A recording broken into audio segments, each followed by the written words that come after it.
औज़ुबिल्लाहिमिनश्शैतानिर्रजीम बिस्मिल्लाहिर्रहमानिर्रहीम। अज़ीज़ान मिल्लत इस्लामी अस्सलामु अलैकुम रहमतुल्लाहि वबरकातुहू।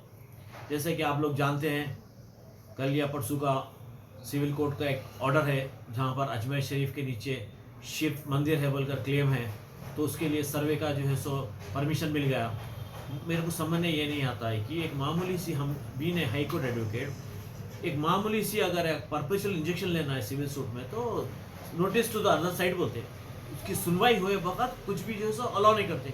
ये इतना बड़ा जो है सो बर्निंग सेंसेशनल मैटर्स है हिंदुस्तान की तारीख के। ऐसे सेंसेशनल मैटर्स में ये छोटे सिविल जजेस जो है सो सर्वे करने के लिए परमिशन देते रहे।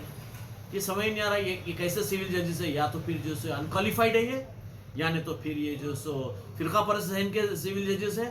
इसी तरीके से जो संभल मस्जिद का सर्वे वन साइड हुआ, उसमें भी जो सो अदर साइड नोटिस नहीं गए, अदर साइड का जो सो सुनवाई नहीं हुई।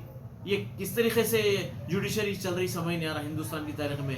शुरू होता बाबरी मस्जिद से, ज्ञानपाई मस्जिद, मथुरा मस्जिद, संभल मस्जिद, अब अजमेर शरीफ की। मैं खास तौर से अजमेर शरीफ के जो पिटिशनर है, मैं इसको ये बोलना चाहूँगा कि जो भी डाला है पिटिशन बहुत बुरा किया है। यकीन मानो ऐसे हालात होंगे पिटिशनर और वो जज के घर की जगह ईंट की जगह ढेला नहीं रहेगा, उनकी हस्ती मिट जाएंगी। क्यों मतलब जो अजमेर शरीफ के साथ जो खिलवाड़ कर रहे हैं, शिव मंदिर है उसके नीचे जो बोल रहे हैं, यहाँ पर तुम्हारे मोदी साहब खुद जाके चादर चढ़ाते। कई 800 साल हिस्ट्री है, 800 साल से जो वहाँ हर जो भी प्राइम मिनिस्टर प्रेसिडेंट बनता पहले जाके चादर चढ़ाता। तो जो भी पिटिशनर है और जो भी जज वन साइड ऑर्डर पास करा बगैर issuing the notice to the other side, एक मामूली इंजेक्शन ऑर्डर के लिए नोटिस अलाउ करते, जब तक क्या सुनवाई नहीं हुई, जब तक ऑर्डर नहीं थे। तो हिंदुस्तान के हालात ऐसे बुरे होते जा रहे हैं बीजेपी की हुकूमत में, कुछ समझ नहीं आ रहा। यहाँ पर जो कई माइग्रेट हो जा रहे हैं हिंदुस्तान छोड़ के, कई जने हिंदुस्तान छोड़ के दूसरे कंट्रीज को चले आ रहे, मुस्लिम नहीं दूसरे भी चले आ रहे हैं, दूसरे रिलीजन के लोग भी यहाँ से शिफ्ट हो रहे। क्या मतलब this is become very tough day by day, जो बहुत हालात बहुत खराब होते जा रहे हैं। मैं खासतौर से मुसलमान भाइयों बहनों को ये बोलना चाहूँगा कि हर घर में एक वकील की ज़रूरत है। पढ़ाइए, अपने बच्चों को वकील बनाइए। अब तक डॉक्टर इंजीनियर बनाते गए, लेकिन आपके लिए, आपके हक के लिए, आपके राइट्स के लिए लड़ने के लिए वकील होने की ज़रूरत है। आप लोग जो है सो वकील बनाइए, एक ऐसा वकील बनाइए, काबिल तरीन वकील बनाइए, जजेस बनाइए, कॉम्पिटिटिव एग्जाम्स में लिखाइए IAS IPS। वरना जो है सो जो कौम जो है सो वक्त पे नहीं जागती, वो कौम निस्तो नाबूद हो जाती, वो कौम मिट जाती। तारीख गवाह है इसकी तारीख गवाह है। आप अपने बच्चों को काबिल तरीन वकील कॉम्पिटिटिव एग्जाम्स में उतारिए ताकि वो खुद अपनी आवाज़ बन के उठे, वरना आप मिट जाएंगे, आप निस्तो नाबूद हो जाएंगे।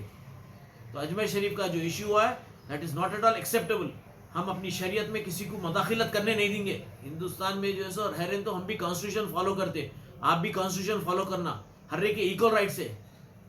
वर्शिप एक्ट 1991 की तो कोई अहमियत ही नहीं रही।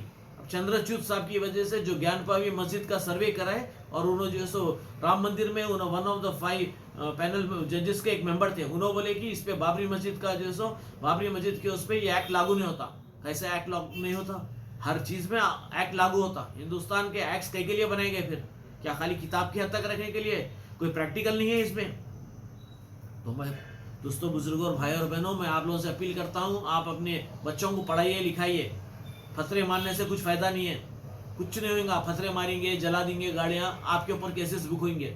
आप फॉलो करो, लॉ एंड ऑर्डर को फॉलो करो। आप अपनी आवाज़ बनकर कोर्ट में जाओ, लोअर कोर्ट में नहीं, हाई कोर्ट नहीं, सुप्रीम कोर्ट के दरवाजे खटखटाओ। लेकिन ये फतरबाजी करके इनोसेंट लोगों को मार दिया गया। देख रहे हैं ना आप, पत्थर से कोई इंसाफ नहीं मिलेगा आपको, पत्थरों से नहीं मिलेगा आपको, घर प्रोटेस्ट से नहीं मिलेगा। आप कोर्ट कचहरी के अदालत के दरवाजे खटखटाओ, यहाँ नहीं इंटरनेशनल कोर्ट तक जाओ, लेकिन कानून को अडॉप्ट करो। मैं रिक्वेस्ट करता हूँ हमारे नौजवान भाइयों और बहनों से, लॉ को अपने हाथ में मत लो, go through a due process of law. जब ड्यू प्रोसेस ऑफ लॉ से जाएंगे, आज नहीं तो कल, कल नहीं तो परसों, आपको हक में तो रहेगा। कम से कम लंबा प्रोसेस चलेगा। आज कई संभाल में बच्चों को मार दिया गया, CNRC में कई जनों को शूट करके मार दिया गया। क्या मिला उनको? प्रोटेस्ट करके फ़ायदा नहीं है। आप जो सो कानून के दरवाजे खटखटाओ, और आप जो सो अपना हक मांगने से भीख नहीं मिलती, याद रखिए। खींचने से तख्तो ताज मिल जाता। तो आप लीगली करिए, जो भी करना है लीगली करिए। तो अब अजमेर में जो अब इशू है, it is going to burn very very badly. India की में जो सो कई लोगों के तख्तो ताज बदल देंगे। क्यों बोले तो वहाँ ऐसी शख्सियत है अजमेर शरीफ की कि बहुत मुश्किल हो जाएगा हिंदुस्तान की हालात को सुधारने के लिए। खुदा हाफिज़।